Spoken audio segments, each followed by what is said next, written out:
Olá, pessoal, tudo bem? Eu sou a professora Lucileila Queiroz. Eu vou trabalhar com vocês toda a parte da legislação específica da cidade de São Paulo. Para você que não me conhece, eu sou formada em Direito pela Universidade Bandeirante de São Paulo. Eu tenho 3 especializações, 2 na área de gestão pública, uma com foco em qualidade e a outra com foco na parte econômica financeira, né, de análise das empresas. Sou especialista também em docência para o ensino superior e sou mestre em gestão e sistemas produtivos pelo Centro Paula Souza. Eu trabalho na Prefeitura de São Paulo, sou servidora pública desde 2002. Eu entrei no último concurso que teve para fiscal de posturas, à época era chamado de agente vistor, agora recentemente mudou o nome, né, mudou a denominação, então passou a ser chamado fiscal de posturas, mas eu sou fiscal de posturas na Prefeitura de São Paulo já desde 2002 e trabalho na região noroeste de São Paulo desde então. Já passei pelos cargos de chefe e supervisão da fiscalização. No momento, eu estou no cargo de supervisora da fiscalização de uma das subprefeituras. E nós temos trabalhado aí já há bastante tempo com essa parte da legislação específica, que é o que nós vamos tratar aqui durante várias aulas, né, que nós vamos conhecer aqui. A minha proposta é trazer para vocês o máximo de conteúdo que eu conseguir dentro da carga horária que foi proposta, mas eu preciso chamar a sua atenção. Não pense que somente assistindo essas aulas vai ser suficiente para você participar do concurso, tirar boas notas e conseguir se sair bem. Você precisa focar bastante na letra da lei, é o que nós chamamos, né? Esses concursos, geralmente, quando pedem legislação específica, eles se atêm ao que está escrito no texto da lei, nos artigos, nos incisos, e eles acabam formulando as questões com base no que está escrito. Então, pensa assim, a base do teu estudo precisa ser a própria legislação. A proposta aqui é trazer as leis, né? Hoje nós vamos começar com o Código de Obras e Edificações, mas a ideia é fazer isso com as demais normas que nós vamos trabalhar aqui, trazer a lei para que você tenha uma ideia geral, um conceito geral do que significa, como essa lei é aplicada, e sempre pensando com foco no fiscal de posturas, o que ele precisa saber, qual é o conhecimento que ele precisa ter, qual é a visão dele de fiscal e, basicamente, também, obviamente, enfatizar os procedimentos fiscalizatórios. Então, essa aqui é a ideia geral de todo o curso e eu vou procurar seguir por aí. Obviamente, não vai ser possível pegar artigo por artigo, trabalhar cada um deles, analisar cada um deles, porque nós não temos tempo suficiente para isso. Então, de novo, você vai precisar complementar os seus estudos com a própria legislação. E outra coisa que talvez você vai sentir um pouco de estranheza, né, vou chamar assim, é a estrutura da aula. Então, muitas vezes, eu não vou me ater àquela estrutura que está a lei de artigo 1, 2, 3, 4, porque, para mim, funciona melhor trabalhar a estrutura do que diz a legislação, trazer os assuntos, muitas vezes um artigo lá na frente, ele complementa um artigo no início, e para quem está lendo, confunde. Eu vou trazer esses artigos, eu vou aglutinar em assuntos que são correlacionados, que, no meu ponto de vista, ele facilita o entendimento. Então, às vezes, você vai ter um pouco de dificuldade e vai falar assim, nossa, mas ela não falou tal coisa. Calma, aguarde, que muito provavelmente eu vá falar mais para frente. Tá? Então, vamos começar hoje com o Código de Obras e Edificações, e pensei em começar com essa lei, que é a Lei 16.642 de 2017, porque essa lei é a mais extensa de todas que está lá no edital do concurso. E ela vai demandar um tempo maior, um estudo um pouco mais aprofundado, porque muitos conceitos que estão no Código de Obras servirão para o estudo de outras leis posteriores. Então, nós veremos, por exemplo, quando estudarmos lá a parte de atividades, conceitos aqui do Código de Obras. Ou então, quando estudarmos a lei do parcelamento, uso e ocupação do solo, nós vamos voltar para conceitos aqui também do Código de Obras. Então, eu acho interessante nós dedicarmos, né, um tempo um pouco maior agora nesse momento, que vai facilitar o nosso estudo lá na frente, né? Isso vai adiantar.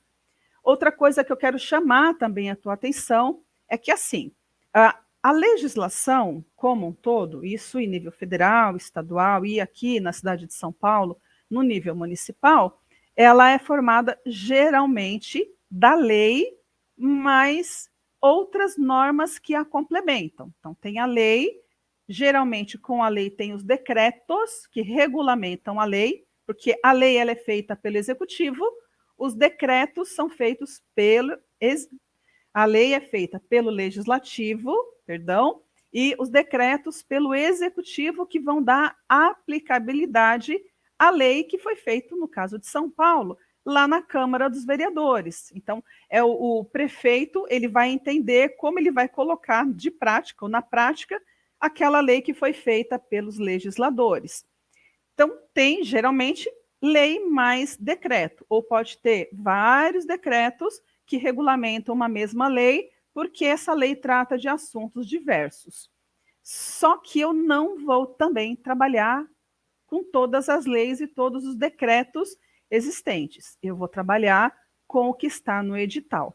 Por exemplo, a Lei 16.642 de 2017, né, o Código de Obras e Edificações, tem um decreto que a regulamenta, mas no edital não consta. Então, eu não vou trabalhar com decreto. Vou trabalhar com aquilo que está sendo pedido no edital. Tá bom? O ideal seria que fizéssemos, né, um curso profundo e completo, mas isso ia demandar de você um tempo muito maior de estudo, de dedicação, que neste momento não está sendo possível, porque o edital já está publicado e já temos data aí para que a prova seja realizada, tá? Então, feitas aí essas considerações, vamos começar o nosso curso de Código de Obras e Edificações. Algumas vezes aqui eu vou falar o COI. O COI é o Código de Obras de Edificações, que nós chamamos aqui na cidade de São Paulo. Então, vamos lá.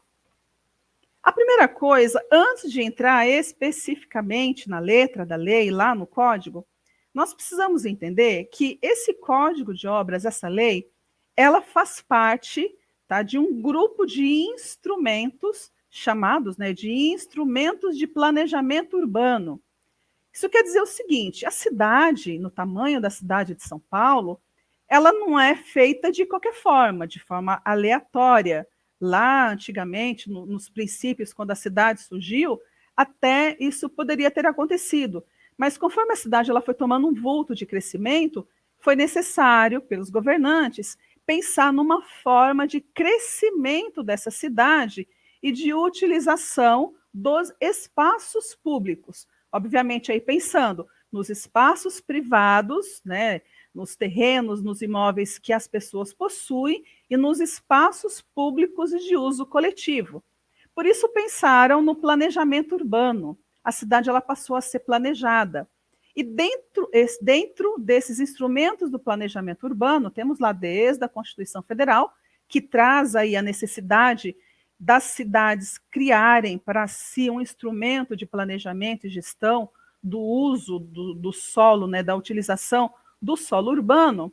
Então, tem lá a Constituição Federal, depois tem uma lei federal, que é o Estatuto das Cidades, que traz também a definição básica, as regras gerais, macros, de como esses planejamentos de ordenamento urbano eles devem ser feitos, e depois chegou no nível aqui das cidades. Então, a nossa maior lei aqui, depois da lei orgânica do município, a lei do planejamento urbano, é o plano diretor da cidade. O plano diretor, geralmente, ele é elaborado em prazo de 20, 30 anos, pensando na cidade do futuro.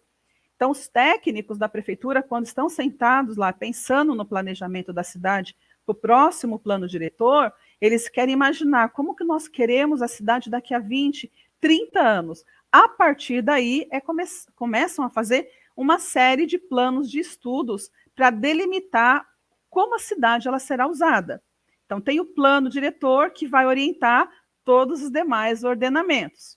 Tem, em seguida, a lei de parcelamento, uso e ocupação do solo, que a gente também chama da lei do zoneamento, que é a lei subsequente a essa que nós estamos estudando, ela também faz parte do planejamento urbano.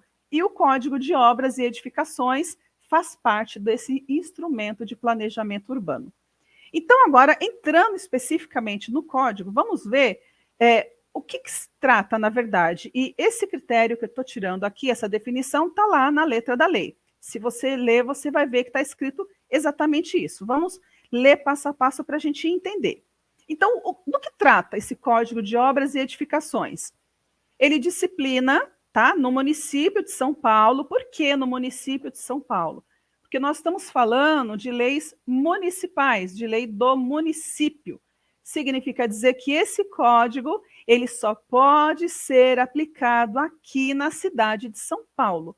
Se você for para uma cidade vizinha, Osasco, Caieiras, Guarulhos, não vai aplicar, porque lá é outra lei, lá é outro código, lá é outra norma, porque aqui esse é só na cidade de São Paulo.